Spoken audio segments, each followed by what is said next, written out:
आप देख रहे हैं न्यूज इंडिया, आपके साथ मैं रचना बंसल। पाकिस्तान में आतंक का नया चेहरा सामने आया है। बम धमाकों और टारगेट किलिंग से हटकर अब आतंकियों ने अपनी स्ट्रैटेजी बदल दी है। अब आतंकवादी हर दिन सरकारी अफसरों को अगवा कर रहे हैं, वो भी देश के सबसे सुरक्षित इलाकों से। पाकिस्तान सरकार के आधिकारिक आंकड़े खुद इस बात की पुष्टि करते हैं। बम विस्फोट और टारगेट किलिंग से ज्यादा अब आतंकी सरकारी अधिकारियों को किडनैप करने में लगे हैं। पाकिस्तान सरकार ने जो आधिकारिक आंकड़े जारी किए हैं उसमें खुलासा हुआ है, पाकिस्तान में तहरीके तालिबान पाकिस्तान और बलूच के लड़ाके हर रोज कम से कम एक अफसर को किडनैप कर रहे हैं। किडनैप होने वाले ज्यादातर अफसर खुफिया विभाग या फिर साइबर सेल से जुड़े हुए हैं। पाकिस्तान सरकार के आधिकारिक आंकड़ों के मुताबिक 2025 के सितंबर तक सिर्फ खैबर पख्तूनख्वा प्रांत में 114 अफसर किडनैप किए गए। किडनैपिंग का यही आंकड़ा बलूचिस्तान में भी देखने को मिला। 2024 के सितंबर महीने तक यह आंकड़ा 100 से कम था। हाल ही में आतंकियों ने गन पॉइंट पर इस्लामाबाद से एक सीनियर साइबर क्राइम अधिकारी को किडनैप कर लिया। खुफिया विभाग और साइबर सेल के अफसर अब आतंकियों के नए टारगेट हैं। सवाल ये कि पाकिस्तान सरकार और सेना इस नई स्ट्रेटजी का जवाब कैसे देगी? क्या आतंकियों की किडनैप पॉलिसी पाकिस्तान की सुरक्षा व्यवस्था की पोल खोल रही है? रिपोर्ट देखिए।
पाकिस्तान में आए दिन इस तरह की बढ़ती हरकतें बता रही हैं कि अभी हालात कंट्रोल में नहीं होने वाले और अब तो स्ट्रैटेजी भी ऐसी कि अफसरों पर सीधा सीधा निशाना। मेरे साथ बात करने के लिए खास मेहमान जुड़ गए हैं। मेजर रिटायर्ड मोहम्मद अली शाह मेरे साथ में जुड़ गए हैं डिफेंस एक्सपर्ट के तौर पर। अरविंद सिंह तेजावत जी मेरे साथ में जुड़ गए हैं विदेश मामलों के जानकार के तौर पर। आप दोनों का ही न्यूज इंडिया पर बहुत स्वागत। मेजर शाह, पहले आपका रुख करते हुए, पाकिस्तान में हम लगातार सुन रहे हैं कभी धमाके हो जाते हैं, कभी सेना और विद्रोहियों के बीच में टकराव हो जाता है, टीटीपी के बढ़ते कदम, ये सबसे बड़ी चुनौती अभी हाल ही में देखी ही गई है। लेकिन पिछले कुछ आंकड़ों को अगर देखें तो सीधे सीधे अब अफसर है टारगेट पर। यानी क्या वो कमजोर नफ्स पाकिस्तान में ढूंढ ली है लड़ाकों ने, विद्रोहियों ने, आतंकियों ने, जिससे पाकिस्तान सरकार और सेना झुक जाए? बिल्कुल आपने सही फरमाया है रचना जी। देखिए, जब किसी चीज को जड़ से उखाड़ कर फेंकते हैं तभी हम उसकी तह तक पहुंच पाते हैं। तो पाकिस्तान में आतंकियों ने यह समझ लिया है कि भाई अगर हमको नतीजे पे पहुंचना है तो बेसिकली हमको उनकी सेना को टारगेट करना पड़ेगा। तकरीबन 200 फौजियों की कैजुअलिटी यानी कि फेटल ना हो ही सही, अपहरण ही सही, मगर कम से कम 200 ऐसे फौजी हैं पाकिस्तान के अभी हाल ही में जहां पर ऐसे वो कैजुअलिटी हुए हैं, मैं इनको कैजुअलिटी बोलूंगा। और पाकिस्तान की देखिए, आतंक को बढ़ावा पाकिस्तान ने दिया, उनकी सरकार ने दिया, उनकी लीडरशिप ने दिया, यानी कि उनकी लीडरशिप यानी कि उनकी सेना ने दिया, और वही उन पे भारी पड़ गए आज की तारीख में। पाकिस्तान के फॉरेन मिनिस्टर वो कहते हैं, बल्कि वो कहते हैं कि तालिबान हमने उसका बीज हमने बोया। हालांकि ऐसा नहीं है, मगर फिर भी हमने बोया, हमने उनको पला पोसा, हमने बड़ा किया। हाँ, ये बात सही है, बिल्कुल स्पॉन्सर किया तालिबान को इन्होंने। आज की तारीख में वही तालिबान जिनको हमने इतना बड़ा किया हिंदुस्तान के गुण गा रहा है। ऐसा भी नहीं है, ऐसा भी नहीं है। लेकिन पाकिस्तान ने ऐसा बोला है, मेरे ख्याल से इससे बढ़कर फेलियर पाकिस्तान का कुछ नहीं हो सकता। जब वो खुद कबूल कर रहे हैं, वो ये खुद कह रहे हैं ऐसी बात, अब है कि नहीं है वो अलग बात है, ठीक है, लेकिन पाकिस्तान के मिनिस्टर ने ये कहा है ना, तो ये बिल्कुल ये एक फेलियर है। और ये पाकिस्तान का सबसे बड़ा फेलियर उनकी इकॉनमी नहीं है, सबसे बड़ा फेलियर पाकिस्तान का है कि उन्होंने आतंक को बढ़ावा दिया और वही आतंकी इन पे भारी पड़ गए हैं रचना जी। यानी जो बीज बोए थे अब वही कांटों की तरह चुभ रहे हैं पाकिस्तान में, और अब अगर ये चुभ रहे हैं तो इनका पक्का इलाज। अरविंद सिंह तेजावत जी, आपको क्या लग रहा है? क्योंकि जब जब इस तरह की घटनाएं किसी भी देश में उठे तब तब उस देश में चीजें ठीक नहीं रहती, किसी भी लिहाज से, ना इकोनॉमी के लिहाज से, ना ग्रोथ के लिहाज से, ना आवाम के लिहाज से, और वही पाकिस्तान में आज हो रहा है। हाँ बिल्कुल रचना जी, ठीक ही बोला है आपने कि पाकिस्तान में वही हो रहा है। मसला ये है कि ये रास्ता दिखाया किसने? खुद पाकिस्तान सरकार ने। अपराध की शुरुआत किसने की? पाकिस्तान में। तो स्टेट के पहला जब एक कोई स्टेट खड़ा हो जाता है तो वो क्या करेगा? उस स्टेट को काउंटर करने के लिए वही सारी चीजें करेगा जो कि वो स्टेट पहले से करता रहा है। जहां पहले से ही ह्यूमन राइट्स की कोई वैल्यू नहीं है, अदालतें ठीक से काम नहीं करती है, वो सरकारी प्रेशर में काम करती है, तो आप ही बताइए क्या होगा? जब नहीं है तो जस्टिस पाने के लिए या कम से कम अपने हक की लड़ाई के लिए जब वहां पे लोग उठ खड़े होंगे और वो नए नए एलिमेंट का जब इस्तेमाल करेंगे अपने स्ट्रगल के लिए या अपनी आवाजों को देने के लिए, तो वो वही काम करेंगे जो कि सरकारें करती रही है। इससे पहले भी पाकिस्तान की सरकारें वहां अपहरण करती थी और बेकसूर लोगों का अपहरण करती थी, और उनको कहीं पे न तो अदालतों के सामने पेश किया जाता था और बाद में या तो उनकी लाशें मिलती थी या कितने ही महीनों बाद छोड़ा जाता था जब उनपे पूरी तरीके से अत्याचार किया जा चुका होता होगा। तो ऐसी स्थिति में जो स्टेट को काउंटर करने के लिए वही सब चीजें हो रही है जो कि ये आज के जो वहां के आतंकी जो अपहरण का सहारा ले रहे हैं। अगर ये वहां के लोग करें तो वो अपहरण है, और अगर सरकार करे तो वो गिरफ्तारी कहलाती है। तो गिरफ्तारी और अपहरण में कोई बहुत ज्यादा फर्क नहीं होता है। एक तो ये बात हमें देखनी पड़ेगी। फिर दूसरा ये कि बहुत सारे जो खासकर भारत के विश्लेषक हैं वो पाकिस्तान को एक फेल्ड स्टेट बोलते हैं।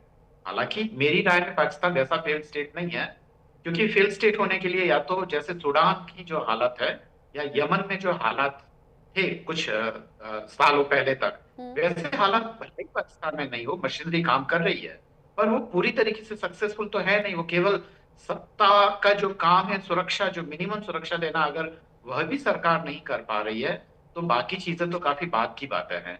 तो मुझे लगता है कि ये जो सब हो रहा है, ये जो सारे घटनाक्रम है, वह उसी कड़ी का एक हिस्सा है। रचना जी। जिस तरीके से अभी 2025 के आंकड़ों पर हम नजर डाल रहे थे और जो रिपोर्ट के जरिए भी हमने अपने दर्शकों को दिखाया, 2025 में जब टीटीपी के लड़ाकों ने 700 से ज्यादा हमले यहां पर किए हैं, जिस तरीके से टीटीपी के बढ़ते हुए कदम है और टीटीपी के हमले में 260 जवानों की मौत की भी जानकारी, और उधर बीएलए है जो लगातार सेना से टक्कर ले रहा है, और बीएलए जिस तरीके से हमला कर रहा है उसमें पाकिस्तानी सेना पर 300 से ज्यादा हमले किए गए हैं।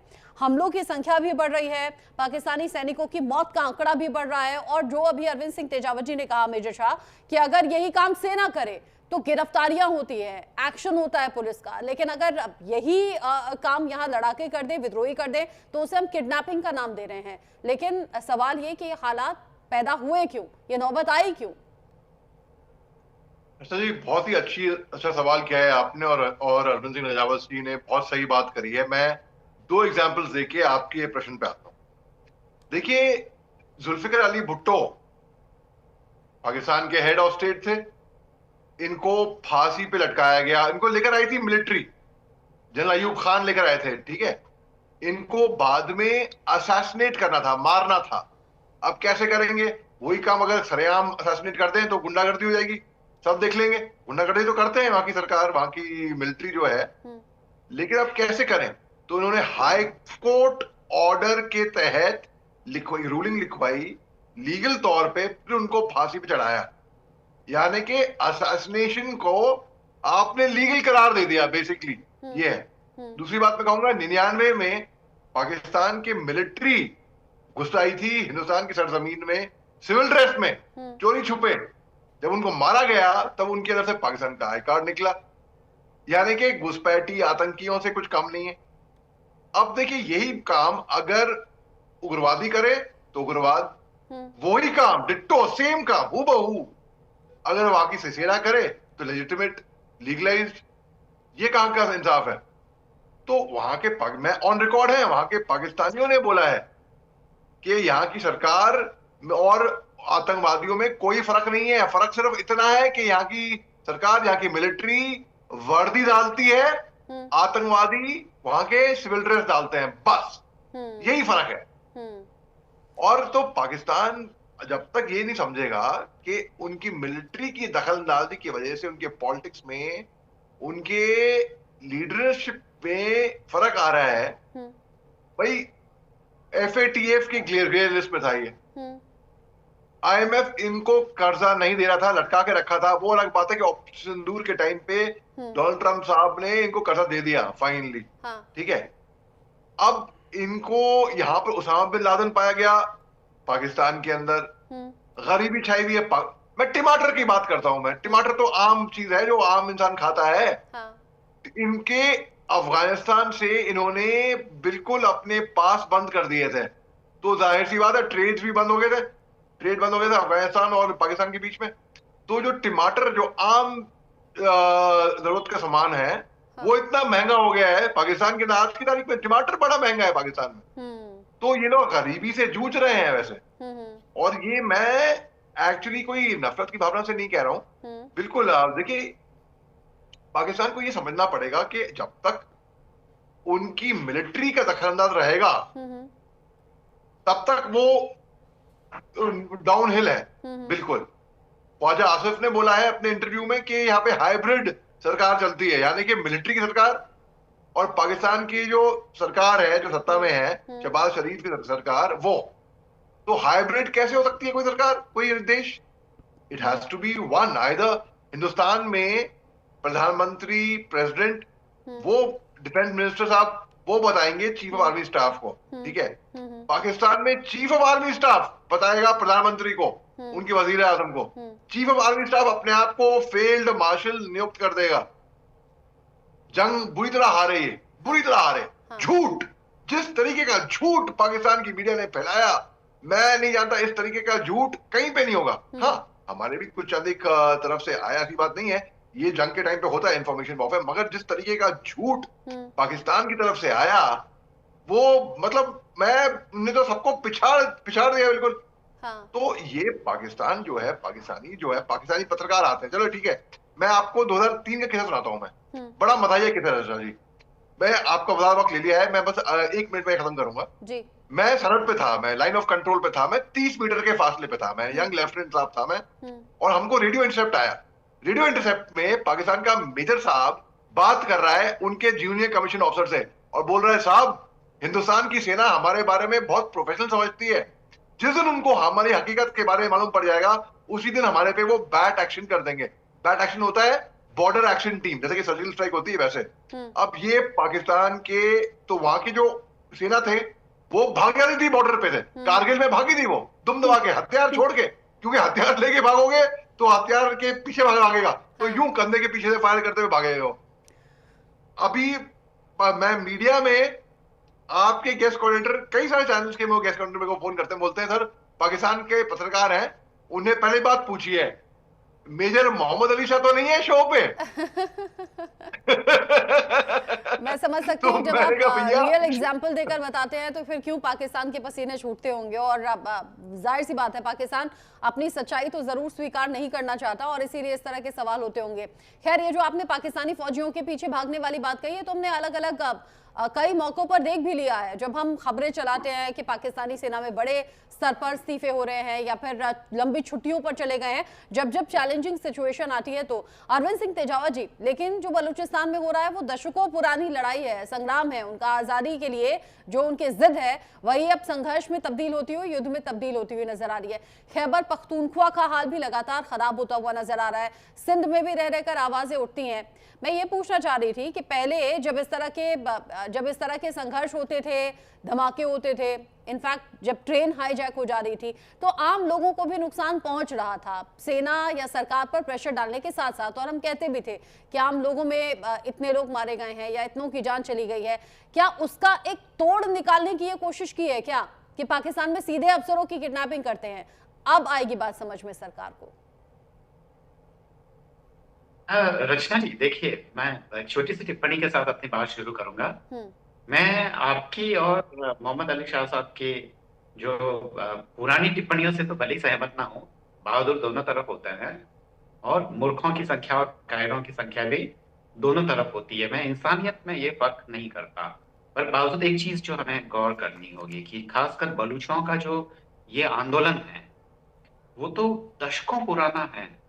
1980 से लेकर हम तमाम ऐसी घटनाएं देख सकते हैं जहां पर हम देख रहे हैं कि वो पाकिस्तान से अलग होना चाहते हैं, और अलग होने की माकूल वजह है, हम उसको डिनाई नहीं कर सकते, क्योंकि आपके पास जो पॉपुलर मीडिया है पाकिस्तान का या बाकी जो सोर्सेज हैं वो ये कह रहे हैं कि वो बलूच जो है वो अलगाववादी हैं या उनकी जो है पाकिस्तान सरकार को उन्होंने परेशान कर रखा है। तो हम उनकी वाजिब मांगों को एक तरफ नहीं कर सकते हैं, उनको लगातार जो मेन स्ट्रीम से बाहर रखा गया है। आज भी सड़कों की हालत बेहद खराब है, आप वहां से अगर गाड़ी लेकर जाएंगे तो आपको पता चल जाएगा कि कितना मुश्किल है, दूर दूर तक आपको हॉस्पिटल्स नजर नहीं आएंगे अगर कोई एक्सीडेंट का केस हो जाता है। तो ये तमाम चीजें हैं, तो वो अपने हक के लिए तो लड़ेंगे। दूसरी बात यह है कि ये कम्युनल लाइन पे या जो रिलीजन के नाम पे पाकिस्तान, तो केवल पाकिस्तान के कुछ प्रतिशत लोगों को चाहिए था, बाकी लोग तो इस हक में नहीं थे, चाहे वो सिंध हो या वहां चाहे बलूचिस्तान हो या तमाम जो है वहां, तो जो रेफरेंडम हुआ था वहां तो बहुत ही मामूली मार्जिन से उन लोगों ने ये कहा था कि वो पाकिस्तान के साथ जाना चाहते हैं। तो बात तो है कि वहां के लोगों में असंतोष तो है ही, और पाकिस्तान की सरकार उनके असंतोष को सेटिस्फाई करने में नाकामयाब रही है।